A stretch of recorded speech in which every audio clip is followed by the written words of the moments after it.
Hi welcome back. You are watching SD Chanakya English classes. Guys, आज के इस video में हम लोग प्रेजेंट परफेक्ट कंटीन्यूअस टेंस करने वाले हैं। तो चलिए इसके डेफिनेशन को पहले जान लेते हैं कि प्रेजेंट परफेक्ट कंटीन्यूअस टेंस होता क्या है। तो क्रिया के जिस रूप से वर्तमान काल में किसी कार्य को पूर्ण अपूर्ण रूप से होने का बोध हो उसे पूर्ण अपूर्ण वर्तमान काल कहते हैं। अगर इसके इंग्लिश परिभाषा की बात करते हैं तो इंग्लिश परिभाषा होता है the form of the verb which indicates that work is complete और incomplete in the present time is called present perfect continuous tense. आप नोटबुक और पेन लेकर बैठेंगे और इसे नोट डाउन कर लेंगे क्योंकि यह आप लोगों के लिए बहुत ज़्यादा बेनिफिशियल होने वाला है। तो अब बात करते हैं इसके पहचान की। तो प्रेजेंट परफेक्ट कंटीन्यूअस टेंस का पहचान होता है जिस हिंदी क्रिया के अंत में समय के साथ रहा है, रही है, रहे हैं, रहा हूं, रहे हो इत्यादि शब्द आता है उसे प्रेजेंट परफेक्ट कंटीन्यूअस टेंस समझते हैं या कहते हैं, या प्रेजेंट परफेक्ट प्रोग्रेसिव टेंस कहते हैं या समझते हैं। तो देखिए इसमें जो है हिंदी क्रिया के अंत में समय के साथ रहा है। जैसे वह सुबह से पढ़ रहा है, वे लोग कल से उनकी प्रतीक्षा कर रहे हैं, या वे लोग कल से कुछ अच्छा काम कर रहे हैं। मतलब समय का उसमें बोध होता है और समय के साथ क्रिया होता है, तो वह प्रेजेंट परफेक्ट कंटीन्यूअस टेंस होता है। अब प्रीवियस वीडियो में हम लोगों ने प्रेजेंट कंटीन्यूअस पढ़ा था जिसमें केवल क्रिया के साथ रहा, रही, रहे था। जैसे वह पढ़ रहा है, वह जा रहा है, इस तरह के वाक्य उसमें मिला था। तो दोनों टेंस में present perfect continuous tense, present perfect continuous tense और प्रेजेंट कंटीन्यूअस टेंस में यही अंतर है कि जो प्रेजेंट कंटीन्यूअस टेंस होता है उसमें क्रिया के साथ रहा, रही आता है, उसमें समय नहीं होता है। लेकिन जब समय के साथ क्रिया में रहा, रही आता है वह प्रेजेंट परफेक्ट कंटीन्यूअस टेंस होता है। ठीक है। तो अगर इसके बात करते हैं रूल की, तो इसका रूल होता है सब्जेक्ट प्लस हैज या है। सब्जेक्ट के साथ हमारा हेल्पिंग वर्ब हैज, हैव आता है, उसके साथ बीन आता है, उसके साथ वर्ब के साथ आईएनजी फॉर्म आता है, उसके बाद ऑब्जेक्ट आता है, उसके बाद सिंस या फॉर आता है, उसके बाद टाइम आता है, उसके बाद अदर वर्ड्स आते हैं। तो यह हमारा जो है प्रेजेंट परफेक्ट कंटीन्यूअस टेंस का रूल है। आप इसको नोट डाउन कर लेंगे। और यहां पे कुछ रूल्स है, इसको भी नोट डाउन कर लें। जैसे कह रहा है कि हैज, हैज हमारा सिंगुलर सब्जेक्ट के साथ आएगा, हैज हमारा सिंगुलर वर्ब है। ही, सी, इट या सिंगुलर नाउन के साथ हमेशा हैज का प्रयोग किया जाता है। प्रीवियस वीडियो में हम लोगों ने इसको सीखा था कि हैज का प्रयोग किसके साथ करना है और हैव का प्रयोग किस सब्जेक्ट के साथ करना है। तो हैव प्लुरल सब्जेक्ट के साथ प्रयोग है क्योंकि हैव हमारा प्लुरल है। I, we, you, they plural noun के साथ हमेशा हैव का प्रयोग करना है। और उसमें देख लेते हैं प्रीपोजिशन सिंस और फॉर। सेपरेट वीडियो सिंस और फॉर जो है या प्रीपोजिशन का मैंने सेपरेट वीडियो बना रखा है, लगभग वहां पे 75 प्रीपोजिशन मैंने बिल्कुल बेसिक से करा है, तो उसमें जाकर आप देख सकते हैं। और सिंस फॉर का उसमें यूज सिखाया गया है। तो यहाँ पर सिंस फॉर का अगर बात करते हैं तो थोड़ा सा जान लेते हैं कि सिंस का यूज कहाँ करते हैं और फॉर का यूज किस तरह के टाइम के साथ करते हैं। तो सिंस का प्रयोग पॉइंट ऑफ टाइम के साथ, सिंस का प्रयोग पॉइंट ऑफ टाइम के साथ करते हैं और फॉर का जो प्रयोग करते हैं पीरियड ऑफ टाइम के साथ करते हैं। पॉइंट ऑफ टाइम क्या है? जैसे हम कह रहे हैं मॉर्निंग, तो मॉर्निंग क्या है? मॉर्निंग है पॉइंट ऑफ टाइम, ठीक है ना। जैसे सुबह, यह क्या है? पॉइंट ऑफ टाइम है, ठीक है। जैसे 2005 में, यह पॉइंट ऑफ टाइम है, ठीक है ना। अमाउंट ऑफ टाइम भी मान ले सकते हैं जिसमें अमाउंट टाइम का जो है बिल्कुल टाइम होता है, जैसे कह रहे हैं सुबह से। वहीं अगर सुबह के पहले अंतिम लास्ट अगर लग जाता है तो क्या हो जाता है? वो पीरियड ऑफ टाइम हो जाता है। जैसे हम कह रहे हैं, जैसे लास्ट महीनों से, लास्ट वर्ष में, ठीक है ना, लास्ट वर्षों से, ठीक है ना। तो लास्ट या लास्ट का हिंदी क्या होता है? अंतिम, अंतिम 4 वर्षों से। तो यहाँ पर क्या हो जाएगा? यहाँ पर अंतिम 4 वर्षों से, मतलब 4 वर्ष हमारा अमाउंट ऑफ टाइम है, इसके साथ अंतिम लग गया। तो अंतिम या पहले अगर आता है और अमाउंट ऑफ टाइम के पहले, तो उस किस चीज़ में बदल जाता है? तो पॉइंट ऑफ टाइम में बदल जाता है। जब पॉइंट ऑफ टाइम में हो जाएगा तो उसके साथ हमारा सिंस आता है। तो आप नोट डाउन कर लेंगे, सुबह शाम, मतलब किसी तरह का पॉइंट ऑफ टाइम रहता है तो वहां पर हमारा आता है सिंस। अब पॉइंट ऑफ टाइम नहीं रहता है, पीरियड ऑफ टाइम रहता है, जैसे 2 वर्ष, 4 महीना। पीरियड ऑफ टाइम समझ के फॉर लगता है, जैसे 2 महीनों से 4 वर्षों से। तो 1 से लेकर 10 या किसी अंक का बात होता है किसी अमाउंट ऑफ टाइम के पहले। जैसे अगर है 4 दिनों से तो 4 आ गया, 4 के बाद दिन आया, दिन हमारा अमाउंट ऑफ टाइम है, पॉइंट ऑफ टाइम हुआ दिन, उसके पहले 4 आया तो वहाँ उसके फॉर लगेगा वहीं से।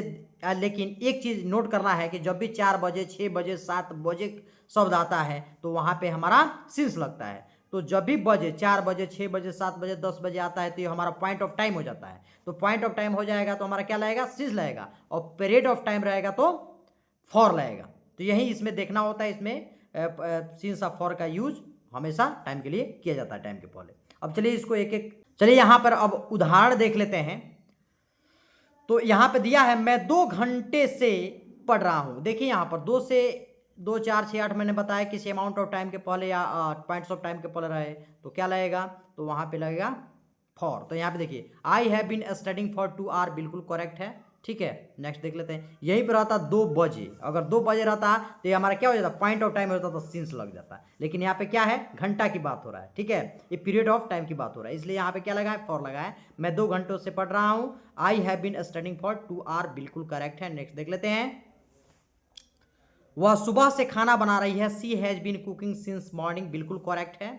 यहाँ पे सिंस क्यों हुआ है यूज, क्यों, यहाँ पे देख लेते हैं, जैसे दिया है वह 2020 से इस कंपनी में काम कर रहा है। कब से, 2020 से। ये क्या है, यह पॉइंट ऑफ टाइम है, तो क्या होगा, यहाँ पे सिंस आएगा, तो है he has been working in this company since 2020। चलिए आपको कमेंट सेक्शन में बताना है कि सचिन तेंदुलकर 1988 से क्रिकेट खेल रहे हैं, इसका क्या होगा, इसमें सिंस लगेगा कि फॉर लगेगा, आपको कमेंट सेक्शन में बताना है। चलिए नेक्स्ट देख लेते हैं, जैसे हम 30 मिनट से बस का इंतजार कर रहे हैं, 30 मिनट से, मतलब यहाँ पे क्या है, यह पीरियड ऑफ टाइम है। तो we have been waiting for the bus for 13 minutes. देखिए यहाँ पे इंडेफिनिट वर्ड आया है, अमाउंट ऑफ टाइम्स के पहले आया है, पीरियड ऑफ टाइम हो गया है। द बेबी, यहाँ पे बच्चा दोपहर से रो रहा है, ठीक है, तो यहाँ पे क्या आएगा, ये हमारा क्या है, ये हमारा पॉइंट ऑफ टाइम है। तो the baby has been crying since noon, बिल्कुल करेक्ट है। नेक्स्ट देख लेते हैं, तुम 2 घंटे से टीवी देख रहे हो, you have been watching TV for 2 hour, बिल्कुल सही है।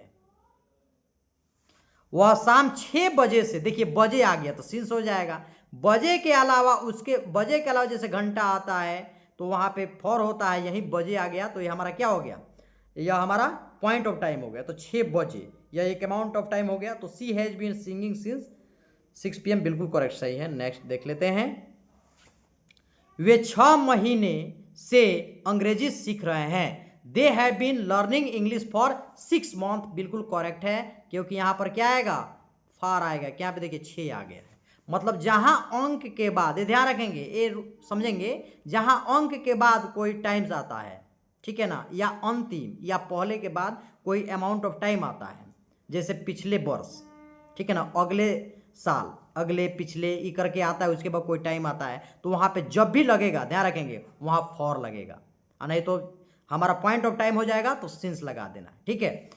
अब यहाँ पे देखेंगे तो यहाँ पे 6 आया है, तो 6 हमारा क्या है, इंडेफिनिट है, तो इंडेफिनिट को समझ के हमको क्या लगाना है, फॉर लगाना है, क्योंकि हमारा पीरियड ऑफ टाइम हो जाएगा।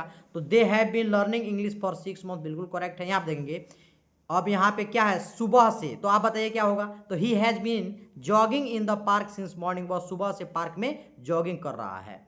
मैं 1 साल से एक उपन्यास लिख रहा हूं, I have been writing a novel for a year, बिल्कुल करेक्ट है। नेक्स्ट देख लेते हैं, शिक्षक 2015 से इस स्कूल में पढ़ा रहे हैं, the teacher has been teaching in this school since 2015, बिल्कुल करेक्ट है। नेक्स्ट देख लेते हैं, हम 1 घंटे से इस विषय पर चर्चा कर रहे हैं, we have been discussing this topic for an hour, बिल्कुल करेक्ट, सही है। नेक्स्ट देख लेते हैं, मेरे पिताजी सुबह 9 बजे से गाड़ी चला रहे हैं, my father has been driving since 9 AM। देखिए यहाँ पे AM आ गया, समय, ये क्या है, पॉइंट ऑफ टाइम है, AM PM point of time है, बजे क्या है, पॉइंट ऑफ टाइम है, 2 घंटे, 4 घंटे, 6 घंटे रहता तो हमारा क्या हो जाता, पीरियड ऑफ टाइम हो जाता, तो वहाँ पे फॉर लगता है। चलिए नेक्स्ट देख लेते हैं, वह पिछले 3 घंटे से पेंटिंग कर रही है, पिछले, अभी बताया ना मैंने, पिछले, अगले, अगर आता है सब तो वहाँ पे जब भी आएगा हमारा क्या आएगा, फॉर आएगा। तो she has been painting for the last 3 hour, ठीक है। अगर यही लास्ट नहीं रहता तो क्या हो जाता, तो लग जाता सिंस। नेक्स्ट देख लेते हैं।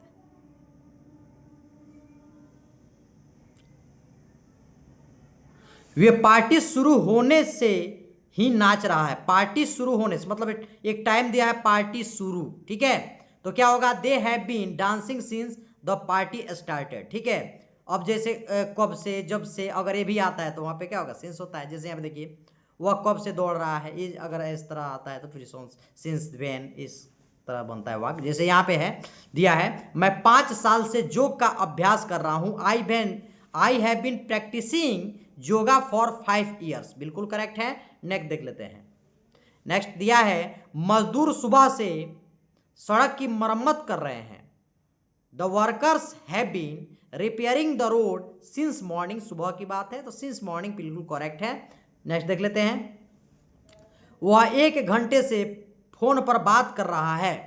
अब देखिए 1 घंटे की बात है तो he has been talking on the phone for an hour, बिल्कुल करेक्ट है। नेक्स्ट देख लेते हैं, हम पिछली रात से यात्रा कर रहे हैं। पिछली रात, अभी मैंने बताया कि आगे या पीछे के बाद कोई अमाउंट ऑफ टाइम या पॉइंट ऑफ टाइम आता है तो उसके साथ हमेशा क्या लगता है, सिंस लगता है। देखिए यहाँ पर कह रहा है कि we have been travelling since last night, बिल्कुल करेक्ट है यहाँ पर। तो आज हम लोगों ने प्रेजेंट परफेक्ट टेंस के रूल्स और उसके पहचान और उसके लगभग यहाँ पे हम लोगों ने 20 सेंटेंस में यूज़ सीखा। अगर यह वीडियो आपको पसंद आई हो तो लाइक करें, सब्सक्राइब करें और ज़्यादा से ज़्यादा शेयर करें। फिर मिलते हैं अगले वीडियो में। Thank you so much watching for this video.